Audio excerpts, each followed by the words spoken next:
Hello and welcome, students.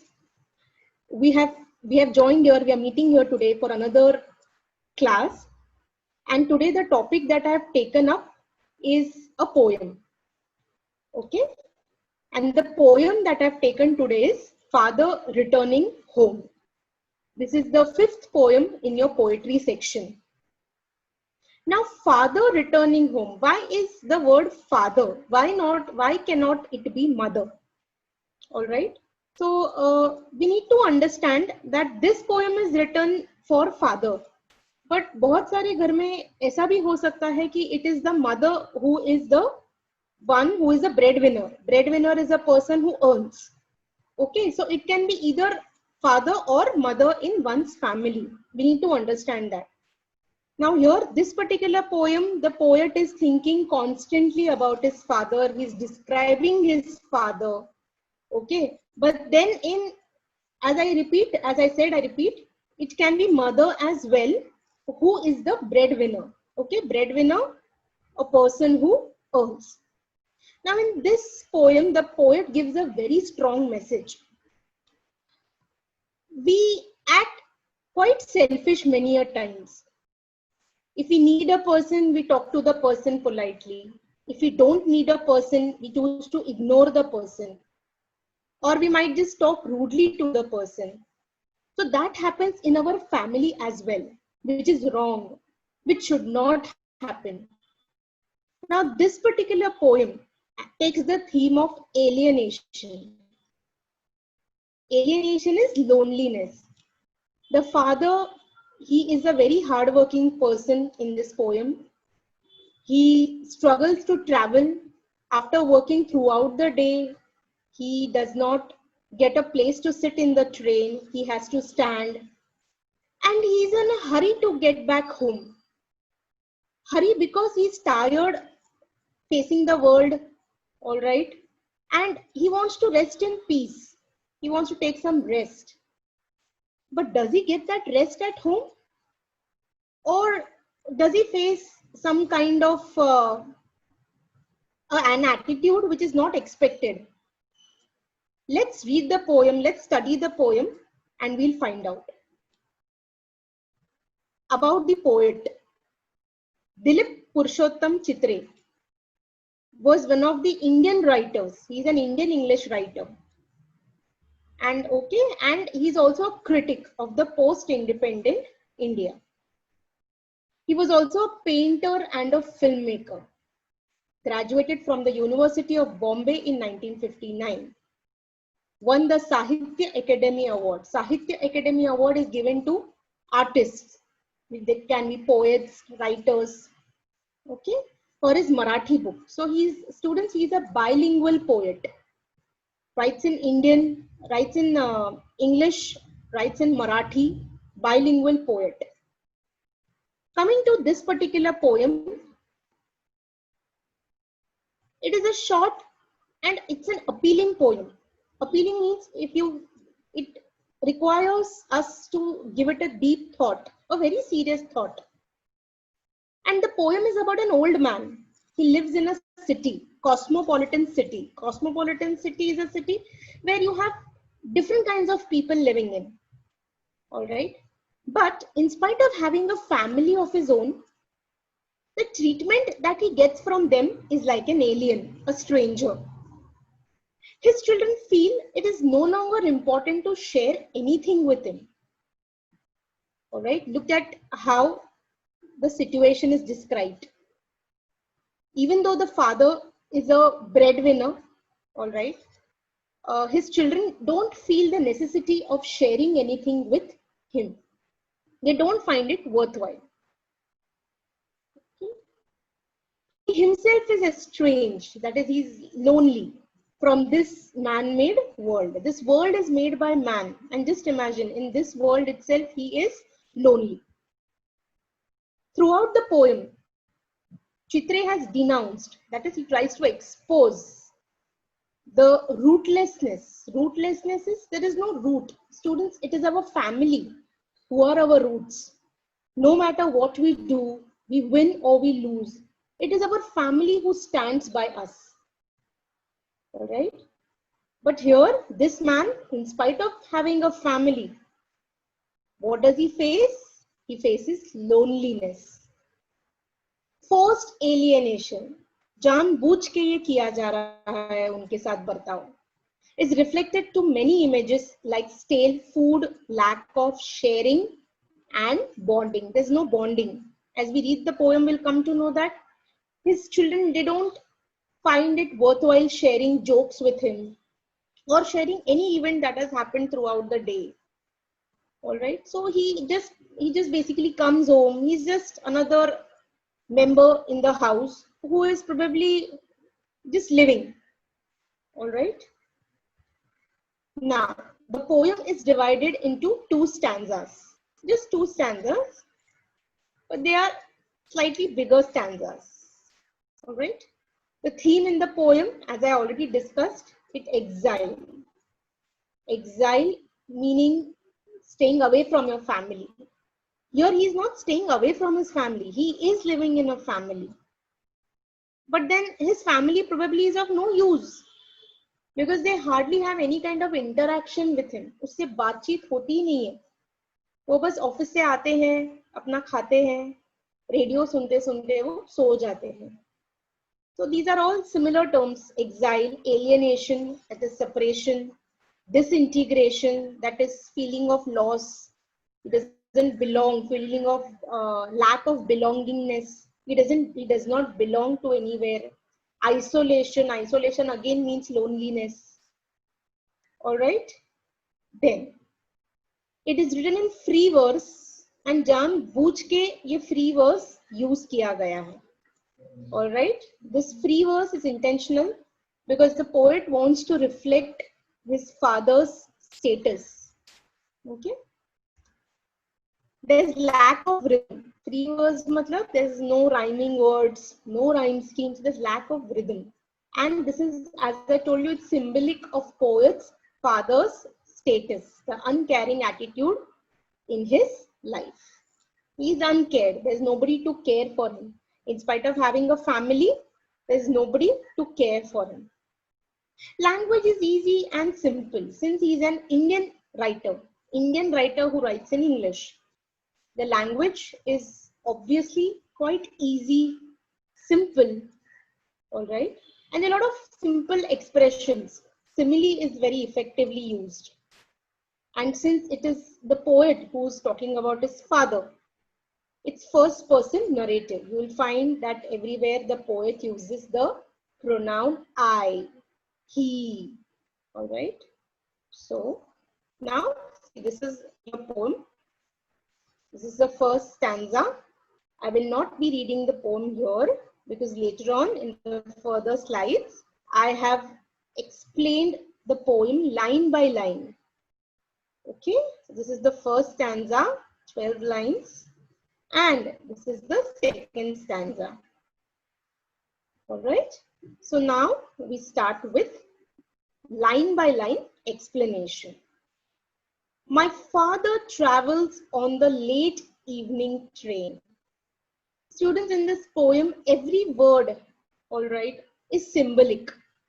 It tells us something else. Now look at the word late evening train. Now he's traveling in a train. So what do you think?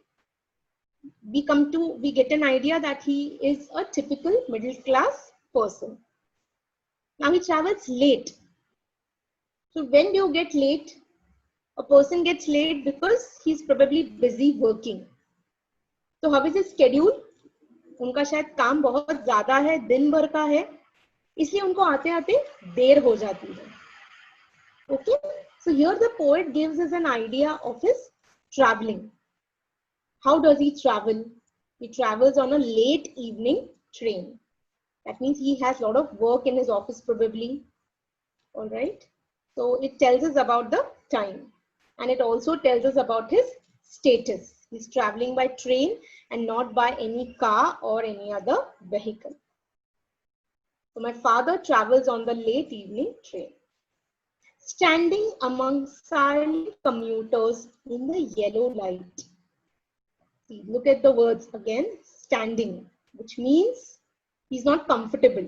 It's not a comfortable position.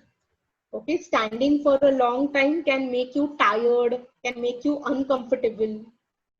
Silent commuters. Now commuters, who are they? They are people who travel along with you. Now they are silent.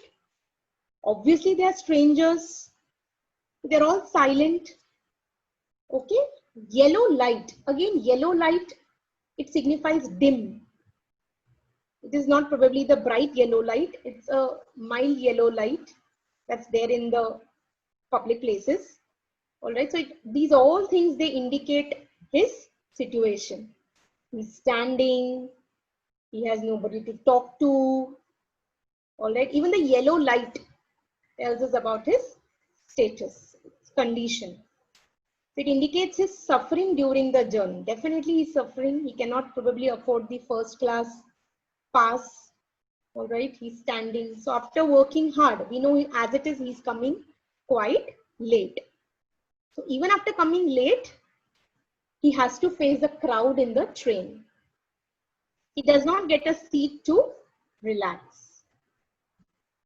The silent commuters, they're not friendly enough. Obviously, they're strangers. All right, the yellow light also does not promote any kind of cheerfulness, happiness. Okay. Suburbs slide past his unseen eyes. Suburbs are stations. He is not even interested in having a look at the stations. Now there are multiple reasons. Reason number one, probably he's too very tired. He just wants to reach home and rest, because as it is, he's taken a late train. Secondly, he's standing. So as I told you, standing is not a comfortable position. And third, he is used to seeing these stations every day. हर रोज train में आते जाते वो ये sites देखते हैं. तो जब हम एक ही चीज बार बार देखते हैं, definitely it can be very boring. The same thing is happening here. Unseeing eyes. See, eyes are given the quality of unseeing. Usually it's a paradox. See, eyes are supposed to see, but your unseeing eyes means he is ignoring. He is ignoring it consciously. He just doesn't want to witness those same situations. So the poet has no intention at looking at those stations. He is unmoved, unaffected by these scenes because he has seen them many times. Finds nothing new in them or nothing interesting at all. The sliding landscape also adds a sense of monotony, that is boring, because he's seen them every day. Suburbs are given human quality of sliding. I'll just go back to the previous slide and show you. See, suburbs slide. So sliding, suburbs are given the human quality of sliding, and hence that is personification. Students, here the word personification is given in bold capital letters so that it's important and you need to learn the spelling. From exam point of view, your spelling also has to be very accurate, perfect. Next, his shirt and pants are soggy. Soggy meaning wet. Now, when do our clothes get wet? So this is a reflection of the season. The poet is giving us a hint of the season. First, the poet gave us a hint of time, his condition. All right, and now the poet is talking about the season. So obviously his clothes are soggy. Black raincoat stained with mud. His raincoat has got, it's become dirty. It has got stains. दाग हैं उस पर, छींटे उड़े हैं. Bag is stuffed with books and that is falling apart. So probably bag stuffed with books, probably he's a clerical person. Okay, an accountant sort of a person, we don't know. All right, so that is not told to us. But then he has got a lot of baggage with him. All right, एक तो late निकले हैं office से, ऊपर से train में खड़े हैं, कपड़े भी गीले हो गए हैं, And now the bag that is there, it's quite heavy. Look at the word stuffed. Stuffed matlab bhara hua. So now the poet makes us know that it's a rainy day. Father's clothes are all soggy. The black raincoat is stained with mud. And this staining, it again indicates a negative feeling. You know, nobody likes to wear stained clothes, dirty clothes. Okay. The bag that he was carrying was stuffed with books. This tells us that he's an educated person. The fact that he has so many books means he knows to read. But the irony is that he was struggling to handle them because probably they were huge in number. So these lines again tell us that the difficulties that he is facing. First it's the train, then it's monsoon, and now it's the bag, heavy bag. Next line, his eyes dimmed by age. Now what does this tell you? Eyes dimmed by age. When does a person's eye dim? Obviously by now we have come to know that he's not a young person. So if his eyes are dimmed by age means he is quite old. Okay, his eyes have become weak because it's clearly mentioned dimmed by age means he is old. And he is only looking at towards his home, which means he's so tired that he just wants to reach home. And it's a humid monsoon night. It's a humid monsoon night, so he just wants to reach home. His eyesight is dimmed. Okay, father looks homeward. All right, gloomy atmosphere. It's a monsoon. Monsoons usually bring happiness. Definitely, they are. We usually wait for monsoon. But how is the climate outside during monsoons? It's quite dull. So look at the symbolism that the poet has used in every line. Okay, whether it's the clothes, whether it's the train, whether it's the season, everywhere he's trying to give an idea of dullness. The father looks homeward, as I told you. He's so tired and exhausted that he just wants to go home and rest. Okay, the gloomy atmosphere also adds dullness to life. These are all symbolics. Now I can see him getting off the train, like a word dropped from a long sentence. Students, this is one of the beautiful similes that the poet has used to show how unimportant the poet is for his family, for his world. Okay, the poet is just imagining that he can see him getting off the train. The station has come, he's getting down, and he just gets down, you know, like one from the crowd. So nobody's really bothered whether he has got down, whether he's got down with all his things. He's just like a word, you know, in long sentences. If you want to make it short, we kind of remove unwanted words. For instance, if I say a sentence, John is an educated boy. So I can also say John is a boy. Maybe I can drop off educated. This is just an example. So similarly here also, he's just dropped off like an unwanted word from a long sentence. This is a simile. Look at the second point. Here he has used a fine simile comparing his father as unimportant word in long sentence. All right. This is quite unusual. He says that his father goes down just like a word dropped in long sentence. So this indicates how unimportant his father is to the crowd as well. Obviously, students, when we are outside, all right, nobody really cares what we are doing, whether we have boarded the train, whether we have studied. But our family is the one who definitely thinks about us. Next, He hurries across the length of the grey platform, crosses the railway line, enters the lane. Chappals are sticky with mud, hurries downward. All right, he hurries across the length of the grey platform. So grey platform, again grey. Why the color grey? Grey is a dull color.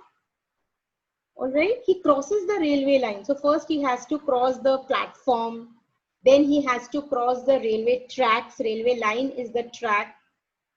Enters the lane. Chappals are sticky with mud, but he hurries onward. So this tells us that he is quite tired.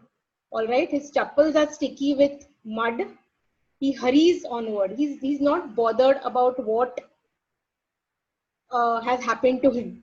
All right, but he just goes on and on and on. So look at again, this symbolizes his troubles.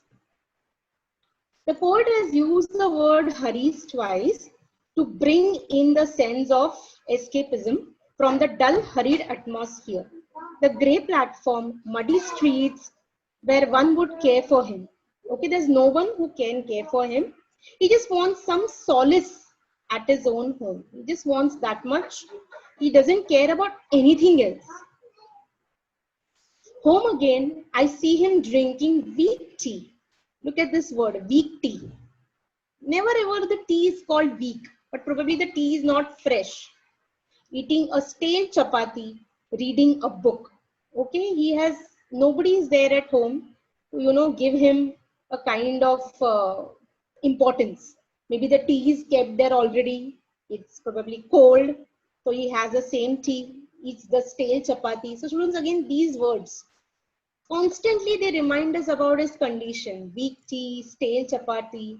Stale is not fresh. Okay. And see, because he has nobody to talk, he busies himself in reading a book. Okay. Then he sees him as in drinking weak tea, as I told you, eating a stale chapati, which hints that nobody cares for him. But he does not have any complaints. He's not angry. He's not upset. But maybe there are so many emotions that are there within him. But he doesn't have any person to talk to.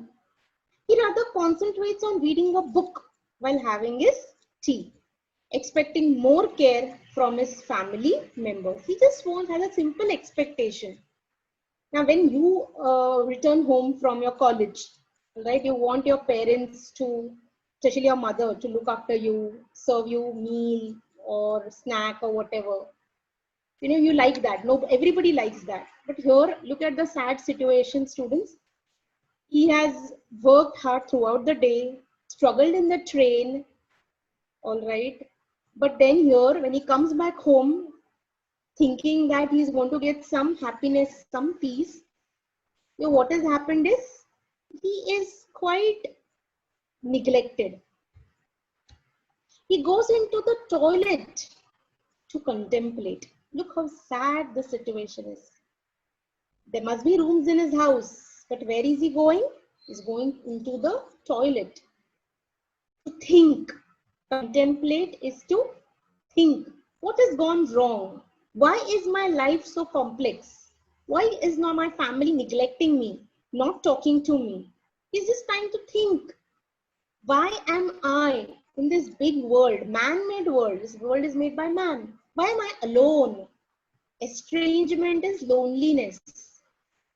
Is it just with me or is it with many fathers?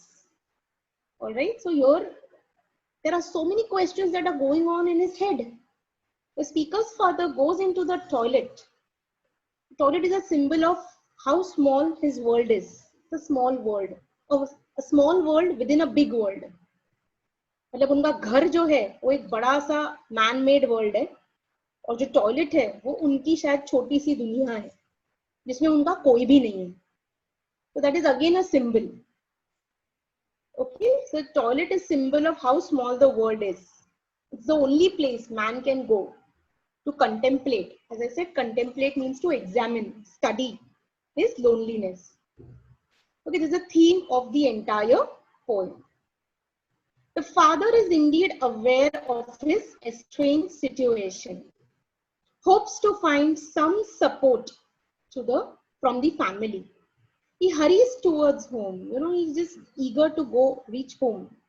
He hopes to find some support from his members, but his home is diminished as he reaches and finds the same indifference over there. The outside in the train, also the commuters were very quiet.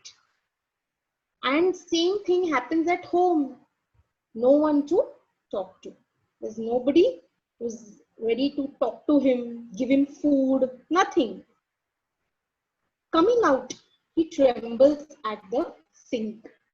Cold water running over his brown hands.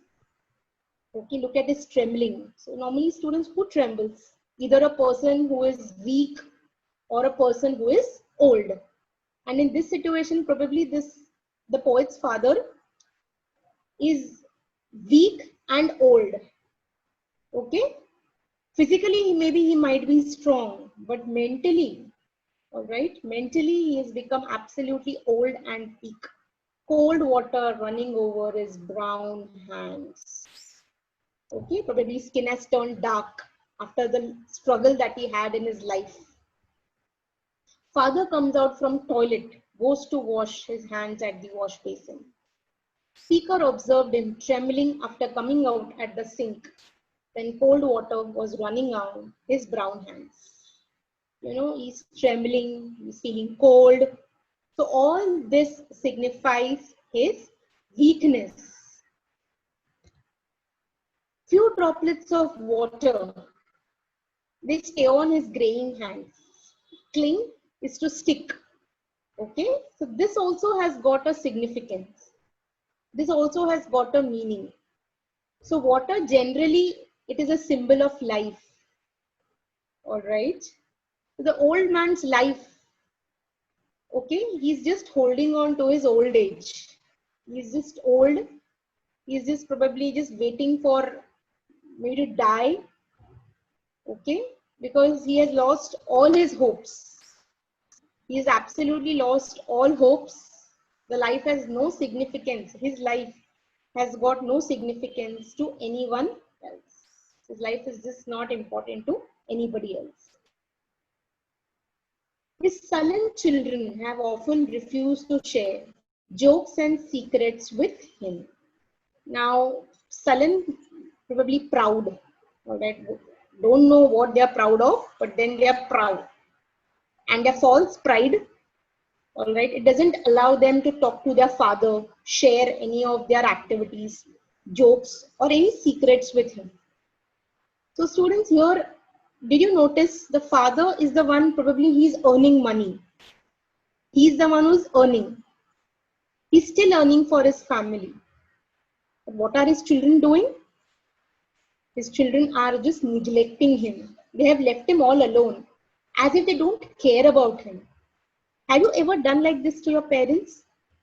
Students, this particular line has got a very deep significance. And in fact, the entire poem, it's a tribute to all the hardworking members in the family. It can be a mother, it can be a father, it can be anyone who works hard for you.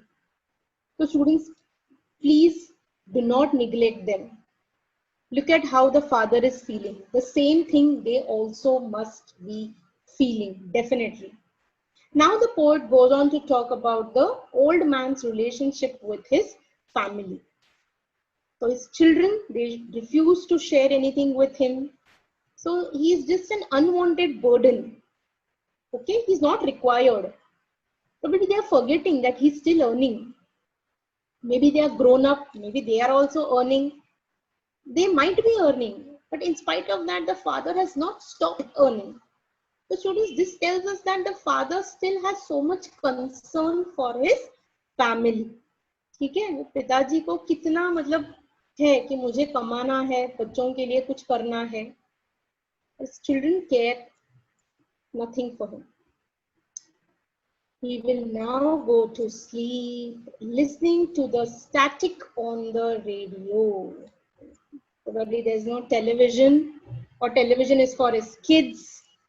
Okay, he is only looking at the radio. He has only radio for himself. And that radio is static. Static is old. Okay, and now probably in his sleep he is at peace. नींद में शायद उनको थोड़ी सी चैन की सांस मिल रही है. Because he's dreaming of his ancestors. पहले के लोग, जब बड़ा परिवार होता था, जब लोग एक दूसरे के बारे में पूछते थे, ठीक है, एक दूसरे के बारे में जानने की कोशिश करते थे, ख्याल रखते थे, घर में एक नहीं तो दूसरे, ठीक है. So this is the final stage of the poem where the father is going to sleep.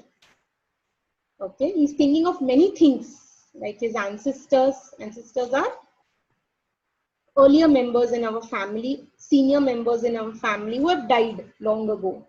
His grandchildren and of the Aryans, that is the nomads.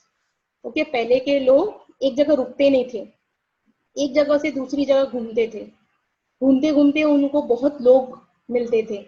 Those people used to join them. So that is how this family concept started. All right, and when this family concept started, people started caring about each other. तो ये सब कुछ उनको अभी ऐसे याद आ रहा है जब वो नींद में है. All right, and from where did these nomads come? They entered through this Khyber Pass, the narrow pass. Okay, pass is a narrow road. So Khyber Pass is a pass on the border of Pakistan and Afghanistan. All right, so this is how. The sound of the radio is noisy. As I told you, it doesn't even have television, or even if there is television, probably he does not get it. So he only has to make himself happy with the radio. Okay, so he's dreaming of his ancestors. Okay, this gives an impression that he has got some solace in thinking about his past and future. So probably he's just hoping. Students, he had not given up hope. He's still hoping that maybe, a day will come when his family will look after him. You never know. Okay, so it is an attempt to escape from the mundane, routine life devoid of human contact. So, this dream makes him happy. This dream is an escape from his uncaring life of loneliness, life of alienation. यहाँ पे उनको एक थोड़ी सी खुशी महसूस हो रही है, सिक्योरिटी महसूस हो रही है, ठीक है. And so this dream makes him happy. Again, his thought of the Aryans may indicate that he's thinking of how the society has changed since the ancient times. This is something I already discussed with you. Earlier days, when man used to travel, there were several people who would join him. And that is how the concept of family started, living together, bonding, helping each other. But all those values seem to be missing today. They've just lost. This father, probably this family looks at him as a burden. They only want him for his money. In this modern world, there's no place for elderly people. So that's what I told you students, in case you have your grandparents or even your parents who are working very hard for you, see that you are good to them. If not anything else, basic humanity, थोड़ा सा उनको पूछना कुछ चाहिए नहीं चाहिए, थोड़ी सी मदद कर देना, बस इतना ही चाहिए. Okay, this is what they expect from you. And students, this is what you should be doing. All right. Thus, the dream signifies his feeling that he has suppressed in himself. So this dream, all right, is something that he has just suppressed. वो किसी से कह नहीं सकते, बात नहीं कर सकते. ये ड्रीम मतलब उनके मन ही मन में है. ये उनकी इच्छा है कि वो एक बड़े से परिवार में रहे, सब लोग उनको पूछे, पर यहाँ पे ऐसा कुछ भी नहीं हो रहा है. All right. So this is where we come to the end of the poem. Now, students, I have tried to provide you with line by line explanation, the theme of the poem, the poetic devices, and lot of symbolism.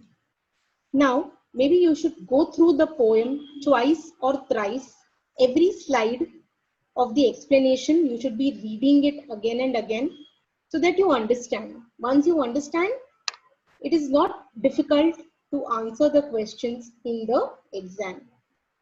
On this note, students, I come to the end of the class and I will be back very soon with another topic from your textbook. Thank you.